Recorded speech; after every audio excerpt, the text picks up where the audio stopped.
اب تفسیر کبیر کی پہلی جلد صفحہ نمبر 153 پر بڑی پیاری روایت ذکر کرتے ہیں. روی عن النبی صلی اللہ علیہ وسلم انہ دفع خاتمہ الی ابی بکر الصدیق رضی اللہ تعالی عنہ. روایت کیا گیا کہ نبی اکرم صلی اللہ علیہ وسلم نے اپنی انگوٹھی حضرت ابو بکر صدیق رضی اللہ تعالی عنہ کو دی.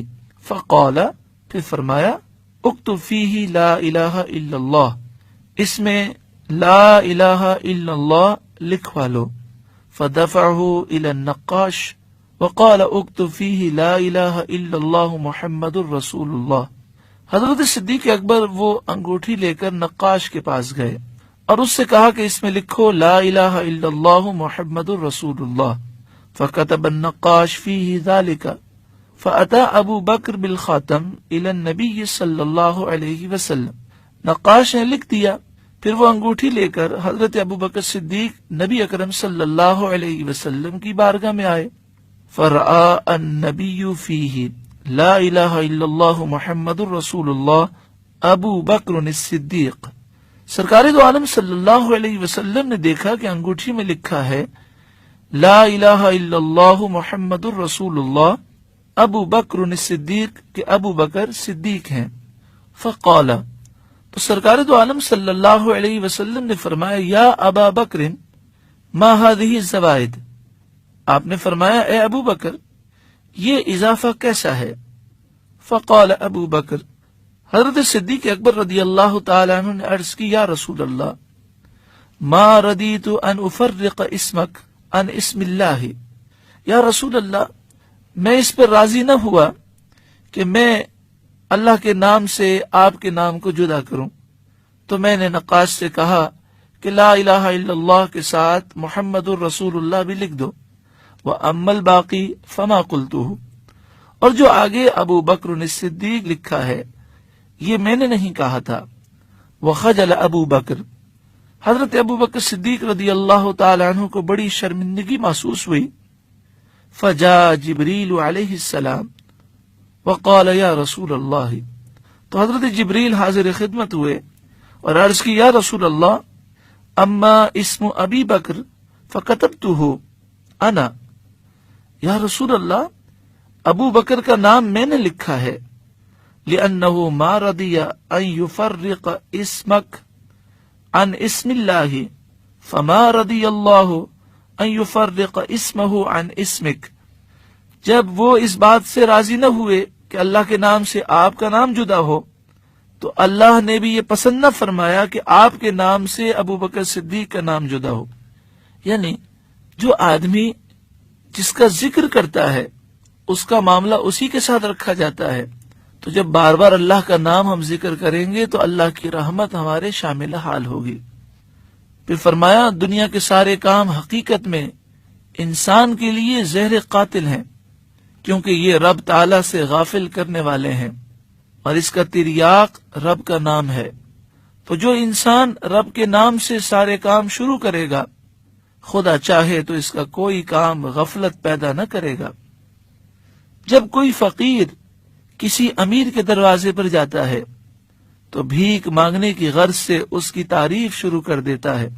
اسی طرح جب انسان کوئی کام شروع کرتا ہے تو چاہتا ہے کہ رب تعالی سے اس میں مدد مانگے اور اس کے پورا کرنے اور درست کرنے کی توفیق مانگے.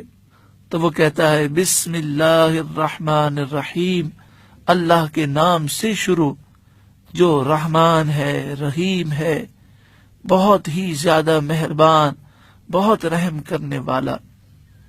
اور بسم اللہ سے مقصود یہ ہوتا ہے کہ میرے اس نام لینے کی لاج اے مالک تیرے ہاتھ ہے، تو ہی اس بیڑے کو پار لگانے والا ہے.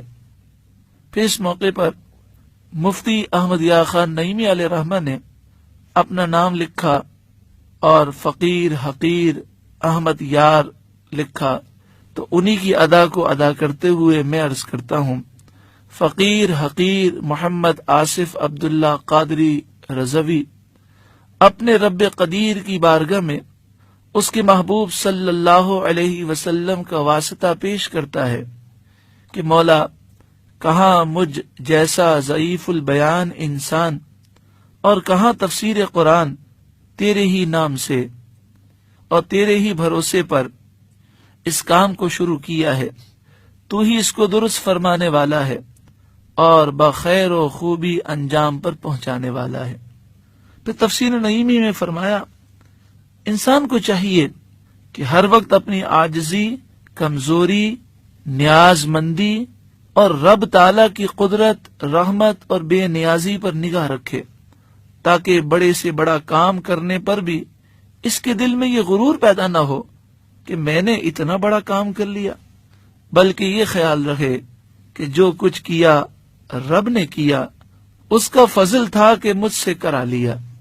یہ بات جب ہی حاصل ہوگی جبکہ ہر وقت مولا کی طرف دھیان رہے، لہذا جبکہ ہر کام کے شروع میں ہی بسم اللہ پڑھ لے گا، انشاءاللہ کبھی اس میں میں نہ پیدا ہوگی بلکہ تو ہی تو میں فنا رہے گا۔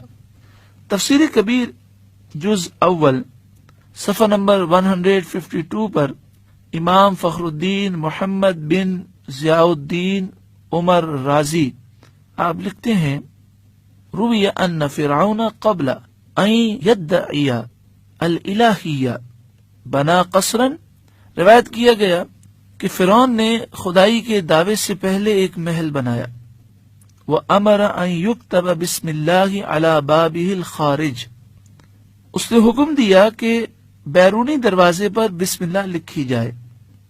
فَلَمَّا ادعا الالہیہ، پھر جب اس نے خدائی کا دعویٰ کیا، وَأُرْسِلَ إِلَيْهِ موسیٰ، اور اس کی طرف موسیٰ علیہ السلام بھیجے گئے، وَدَعَاهُ، تو آپ نے اسے اسلام کی طرف بلایا۔ پھر آپ نے دیکھا کہ یہ ہدایت پذیر ہونے والا نہیں اور اس میں آپ نے ہدایت کے آثار نہ دیکھے، قالا، تو آپ نے عرض کی الہی کم ادعوہ ولا ارا بہ خیرا، بہت مرتبہ میں نے اسے دین کی دعوت دی لیکن اس میں تو خیر مجھے نظر ہی نہیں آتی۔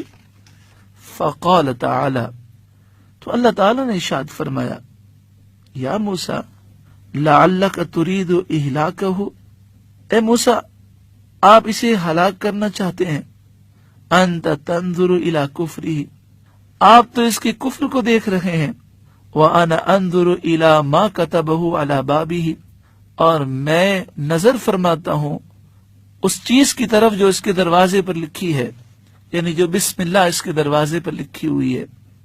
پھر امام فخر الدین رازی فرماتے ہیں وَالنُّکْتَةُ، اس میں یہ نکتہ ہے، ان من کتب هذه الکلمہ علی بابہ الخارج صار آمنا من الہلاک وان کان کافرا، اگر کافر بھی اپنے بیرونی دروازے پر بسم اللہ لکھ لے تو ہلاکت سے بچ جاتا ہے۔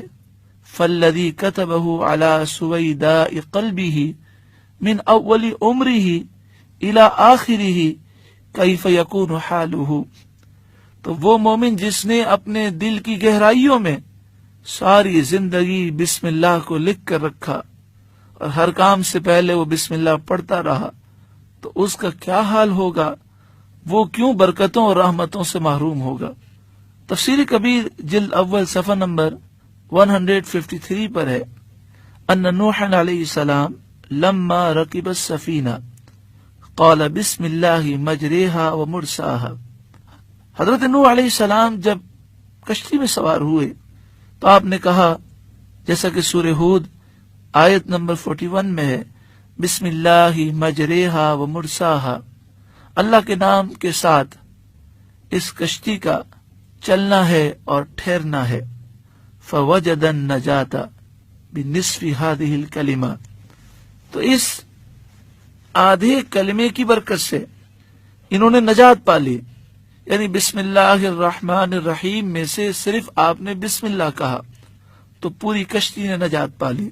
فمن واظب علی هذه الکلمہ طول عمرہ، تو جو کوئی ساری زندگی پابندی کے ساتھ بسم اللہ الرحمن الرحیم پوری پڑھتا رہے، کیف یبقى محروما عن النجات، تو کیسے وہ نجات سے محروم رہ سکتا ہے۔ وَأَيْضًا، اور فرماتے ہیں یہ بھی بات ہے، ان سلیمان علیہ السلام نالا مملکت الدنیا والآخرہ، آپ نے دنیا اور آخرت کی مملکت کو حاصل کیا بقولہ انہ من سلیمان وانہ بسم اللہ الرحمن الرحیم، جیسا کہ سورہ نمل آیت نمبر 30 میں ہے کہ جب آپ نے ملکہ بلقیس کو خط لکھا تو اس کے الفاظ کیا تھے؟ بسم اللہ الرحمن الرحیم، یہ خط سلیمان کی طرف سے ہے۔ فالمرجو ان العبد اذا قالہ فاز بملک الدنیا والآخرہ، تو اس بات کی کبھی امید ہے کہ جو بسم اللہ کثرت سے پڑھے گا دنیا اور آخرت کی نعمتوں سے مالا مال ہوگا۔ محترم و پیارے بھائیوں، ہمیں چاہیے کہ جب ہم قرآن مجید فرقان حمید کی تلاوت شروع کریں تو بسم اللہ الرحمن الرحیم پابندی سے پڑھیں، اور جو بھی کام ہم جائز شروع کریں اس میں بسم اللہ الرحمن الرحیم ضرور پڑھیں۔ اللہ تبارک و تعالی ہمیں بسم اللہ کی برکتوں سے مالا مال فرمائے۔